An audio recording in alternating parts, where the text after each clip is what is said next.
Hello, welcome back to the channel. Join me today on this frosty morning where we dig a Dakota fire pit and then cook my breakfast on it.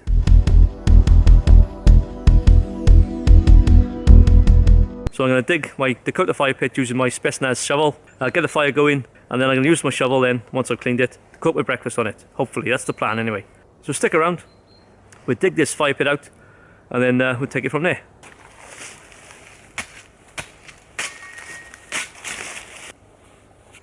Right, I found a spot now for my Dakota fire pit in a bit of an open place, so there's less tree roots, and although the ground's not sodden, it's a little bit softer to dig. If you scour YouTube, you can find hundreds, if not thousands, of videos on Dakota fire pits. This is just me doing one. So basically what you're doing is just digging a hole for your fire to go in, and of course fire needs air, so you need a secondary hole to get the air to feed the fire. So that's all there is to it really. All I would say is the hole to feed your fire, for the air, wants to be from the direction of wind if you can, so you get that constant flow of air feeding your fire. But apart from that, there's not much else to it. So the hole I'm going to dig will be about 9 to 10 inches for the fire pit itself, and then slightly shallower for the secondary hole for the air vent, and then obviously a link in between, a little tunnel. So that's basically it, guys, in a nutshell. But what I will do first, guys, because I want to leave no trace, I will collect all the foliage and the top material to one side, separate my soil then from that. So when I do fill in the hole after the fire's gone out and whatever, I can put everything back as it was and leave no trace. That's the idea anyway. So stick with it while I do this digging. You're not going to watch it all. I'll skip through most of it. It's pretty boring. This thing, you can put a razor sharp edges on these. Good for cutting through roots. But yeah, just going to dig the hole with this. So hopefully I'm going to cook my breakfast on it as well. Let's see how that goes. So let's get digging.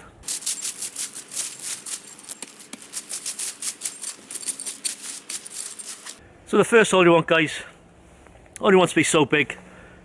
Depends on what you're cooking on it. If you've got a grill, you can make it a bit wider. If you're just using your pot, you can make it as small as possible. But it doesn't want to be too small, otherwise you won't be able to get enough fire material in there or wood in there to get a decent fire. And not too big, because obviously more work digging it out, and you want to be able to retain that heat as much as possible. So I'm going to dig a hole now, first hole, about 9 inches deep and about 8 inches across. So let's get to that.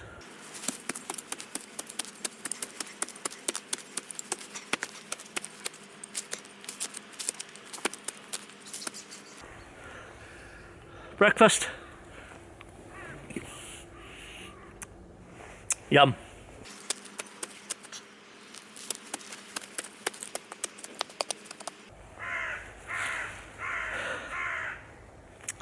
It's a great little digging tool, this, because it's sharp.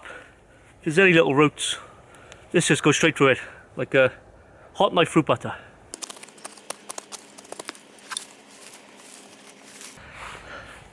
Right, so that's the first hole dug. So I'm going to come away from this hole now, probably about the length of my shovel blade, and then dig another secondary hole. Like I say, this hole is just for the air vent to feed the fire. Like I say, it doesn't have to be as deep, it's just a channel to get that airflow in. So once you have got your secondary hole done, you just got to tunnel through in to reach the base of your fire pit, and then like I say, that will let all the air through to feed your fire.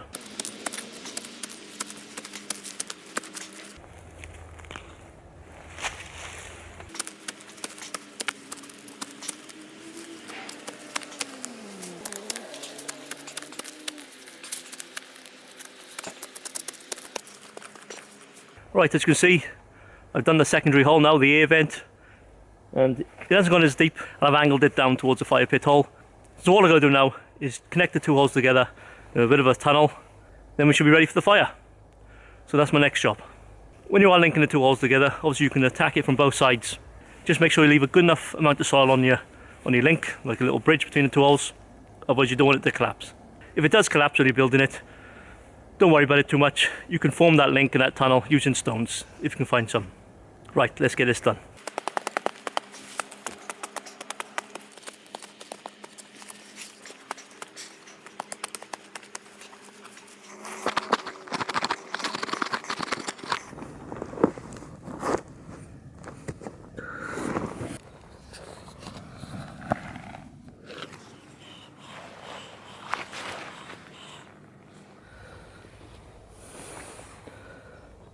Right, so that's the two holes done. I've made a little channel as well, so I can place my shovel next to the fire. Hopefully that should work and cook my breakfast on it. We'll soon find out. Right, so next job, firewood. Let's get this fire going. So in a Dakota fire pit, just build your fire up as you would normally. Get some sticks on the ground first to insulate your fire from the ground. Then get your smaller sticks and your kindling. Get the fire going, and then some obviously bigger sticks on top, and let that burn down.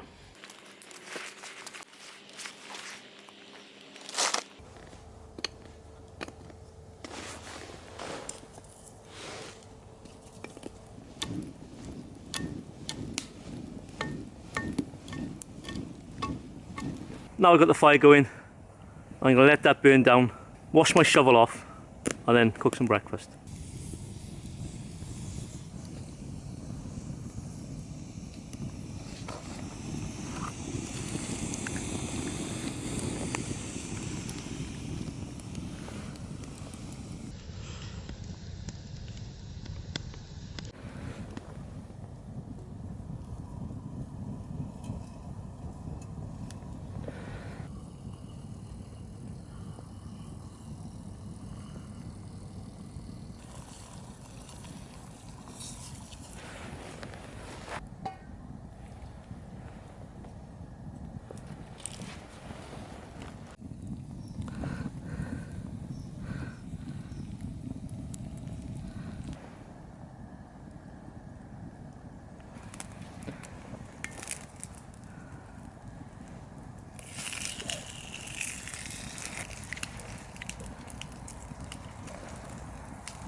Well, there it is.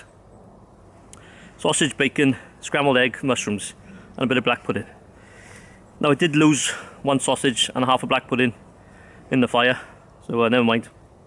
And it might look like a dog's dinner, but I put plenty of tomato sauce on it, and I'm sure it'll taste good.